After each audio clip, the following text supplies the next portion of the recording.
Greetings and welcome to this brief presentation. And today I want us to speak on a subject of trust, the importance of trust in a relationship, or importance of trust as a basis for love. Now, many times the question of trust comes into play maybe after a person has cheated on the other, and thereafter the person is not trusted, or sometimes people are not trusted from the start, maybe not because of their own doing, because maybe the other person might be suffering from inferiority complex, insecurities, jealousies, and low self-esteem, and so forth. But one of the things that is important for us to realize is that when we look into the question of trust, it doesn't just deal with the fact that, one, I'm going to trust you, or do I trust you when you say you're going to Johannesburg instead that you'll end up going to Pretoria? Do I trust you that you are not cheating on me, or you are not having other people that you are flirting with? Do I trust you that you are committed to our relationship, that what we are building, we're building together, we are standing together, we have got the common destiny, we believe in that which we are doing? Do I trust you that you will be there for me in this relationship, indeed, as you promised in the vow, that for in sickness and in health, for better, for worse, for richer, for poorer? Can I trust you with my life going forth? The question there is that, are you worthy of the trust? Are you an honest? Are you a faithful person? But I want to bring in another dimension on the issue of trust, that trust is so critical in a relationship that love is impossible without trust. It's not just the matter that love will be impacted by the fact that I think you are cheating on me, I think you don't truly love me. Think about it in this way, that if I don't trust you, whether it's because you have cheated on me before, whether because you have been unfaithful to me before, or because I have caught you doing what you're not supposed to do, or I don't trust you because I'm just having my own insecurities. The fact is, if I don't trust you, it will be difficult for me to love you, because in order for love to flow, I need to trust the fact that when you say you love me, you truly love me. So it goes beyond the fact that when you say you're going to work, you're not going to a motel or a hotel somewhere else, or guest house. It is the fact that if I don't trust you, that means I have a bucket that has got holes. Even if you can pour as much love as you can, that bucket will continue to pour out, because I don't have the capacity to hold that love, because trust by its nature makes holes in my heart. Thus that I cannot hold your love for me. So in reality, I might end up trusting somebody else, or believing that they care more about me because I trust their opinion than I trust of you.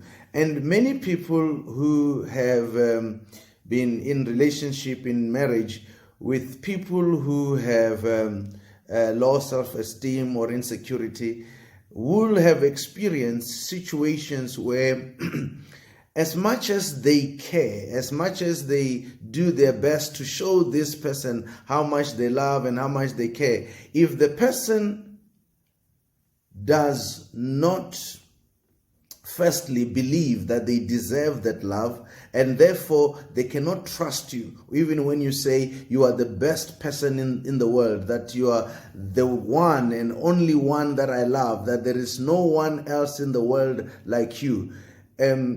Because of their own insecurity, because of the holes that they have in their own heart, the fact that they don't believe that they are worthy to be loved and to be cared of, you end up being frustrated because of the fact that you keep on pouring and there are holes, you keep on pouring and there are holes, and that does not hold. So in reality, it is important that first and foremost, before you start pouring your love, your buckets of love into the heart of the person, we start by sealing the bucket to make sure that there are not holes.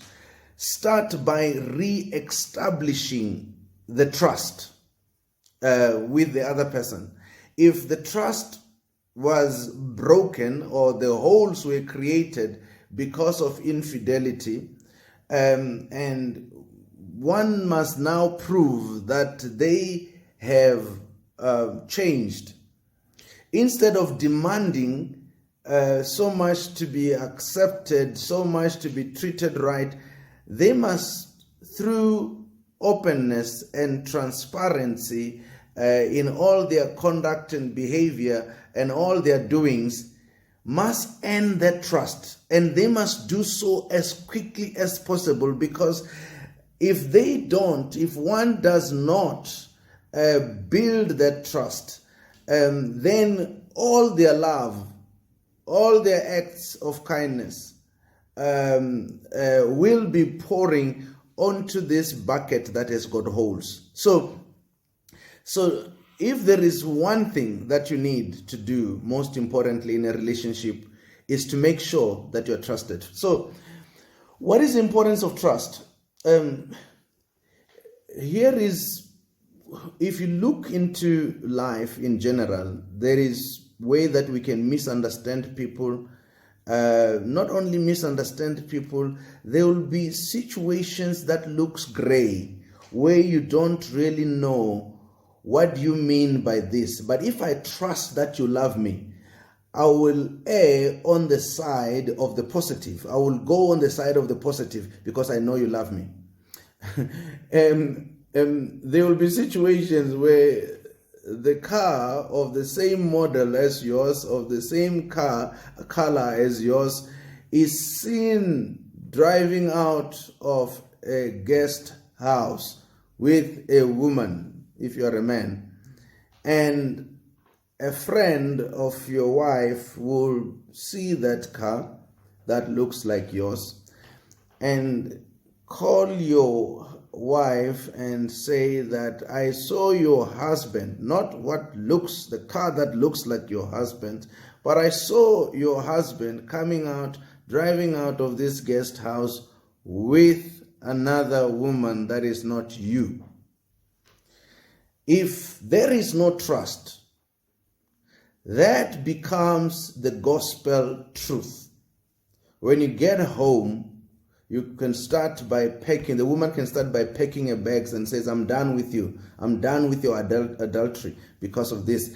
But if there is trust, the woman will say to the friend, maybe it is a car that looks like my husband's because I trust him to do right. Maybe it is not his car. Or maybe they had a business meeting. Maybe there was a colleague that they were working on, because trust is in place.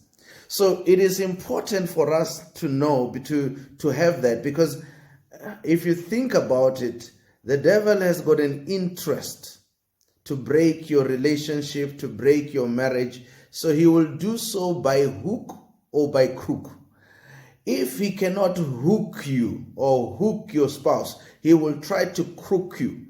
And it is that trust that you have on your spouse, the trust that this person loves me, the trust that this person cares about me, that this person, not just that they won't do it, they won't even think of doing it because of the relationship that we have together. I trust them enough.